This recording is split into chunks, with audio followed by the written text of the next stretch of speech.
ইদানিং দেখছি অনেকে সূর্যের তাপে ডিমবাজি করছেন। অনেকে তো আস্ত এক কই মাছ পর্যন্ত ভেজে ফেলেছেন সূর্যের তাপে। তাই আমারও ইচ্ছে হলো সূর্যের আলোতে একটা ডিম ভাজি করতে। আর আজকাল গ্যাসের যে অবস্থা, তাতে মনে হয় কিছুটা সাশ্রয় তো হবেই আশা করি। এরপর চলে গেলাম ছাদে, এজন্য এক ফুটন্ত আগ্নেয়গিরি।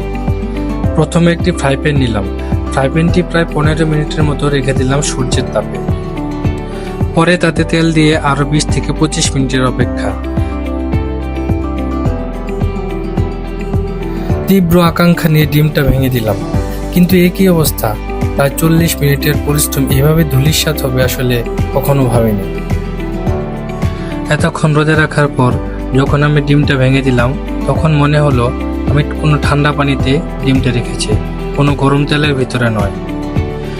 কিন্তু যারা ডিম ভাজি করছেন, কই মাছ পর্যন্ত ভাজি করে ফেলছেন এই সূর্যের তাপে।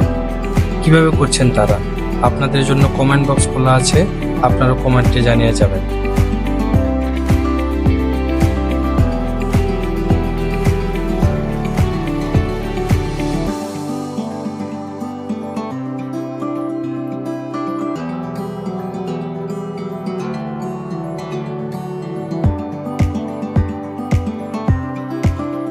নিজেকে চরম ব্যর্থ মনে হলো তখন।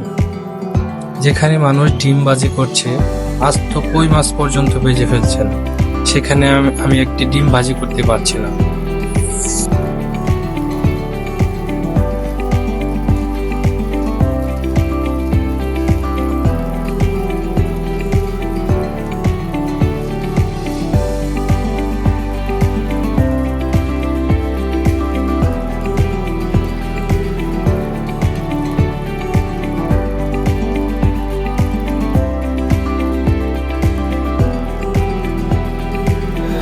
কি আর করা, একরাশ ব্যর্থতা নিয়ে আবার সেই চিরচেনা রান্নাঘরে।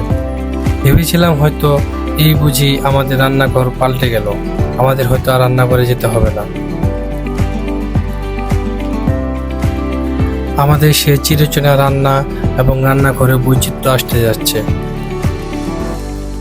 কিন্তু সেটা হয়তো এখনই বাস্তব রূপে দেখা যাচ্ছে না। আমাদেরকে আরো অপেক্ষা করতে হবে।